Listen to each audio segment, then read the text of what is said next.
Hey guys, what's up? Welcome back. Breaking news today we got from Minnesota once again. There's another ICE shooting. The victim, the suspect is now confirmed to be dead.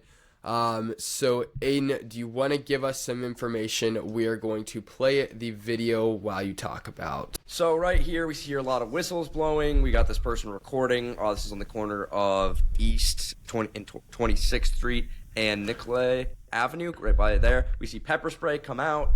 Don't focus on the two on the left. We're going to focus on this guy getting dragged right here. Yeah. This guy we're going to focus on. Gets dragged away, right?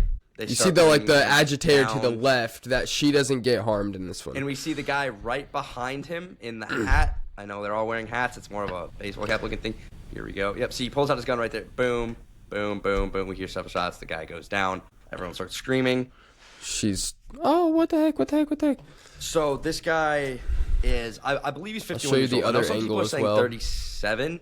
Yeah, here we can see the other angle. This is from across the street. Well, this angle is actually a little clearer, but I still can't. It is clear. You can see the pink girl. That is the girl that was recording from the other angle, which is kind of funny.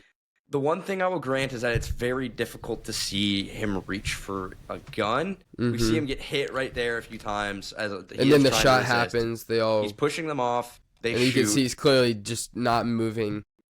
Completely immobile, dead, probably at that point. And we also have the picture of the gun that he allegedly pulled. This was on his body. That was found. 9mm semi-auto.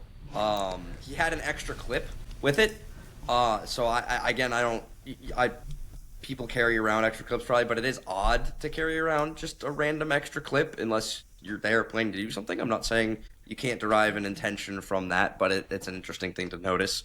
It is very difficult to see if he does try to pull a gun. So I will give them that. I'm assuming they wear body cams of some sort, and I'm assuming we'll start to see more angles on this as everyone is recording during these protests. Probably for this very purpose, hoping to catch someone out like this. But as we do know, he was carrying a gun with 2 clips, was there to agitate and protest. They restrain him. According to all sources right now, he tries to pull a gun, gets shot in self-defense, which that would be completely legal and completely understandable. That is what he tried to do. When you have CNN saying that's what's happening, that's probably what's actually happening. Yeah.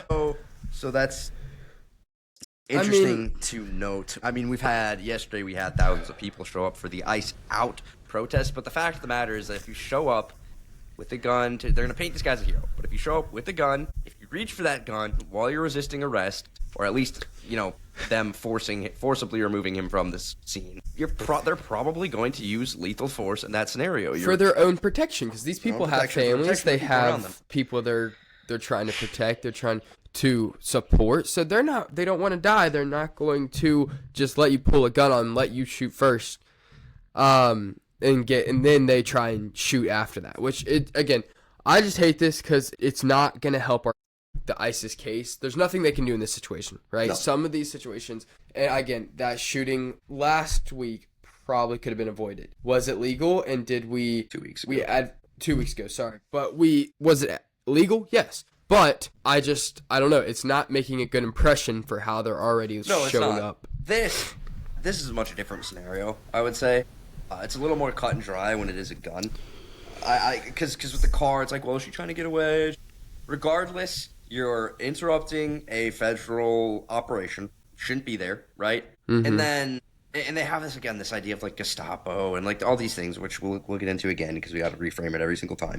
But this guy showed up with a gun with an extra clip, which again I wouldn't call common necessarily, right? And resisted arrest. I mean, you can see him forcibly resisting them trying to restrain him in any way. I again cannot see, is he actually pulling a gun? I can't see that right now. I will get more angles.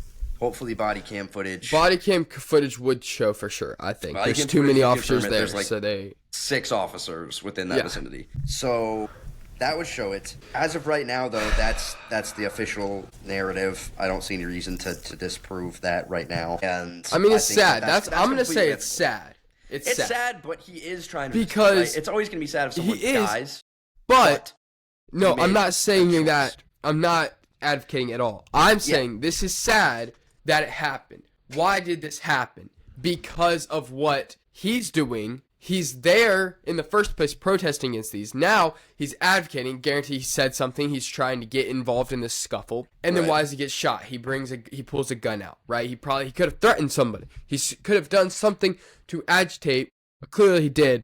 Pulls a gun out and gets himself killed. I mean, it's a decision you make. While it can be sad that you died, if I make a decision to drive my car off the side of the road and into a tree, the consequence of that is that I'm either going to be injured or die.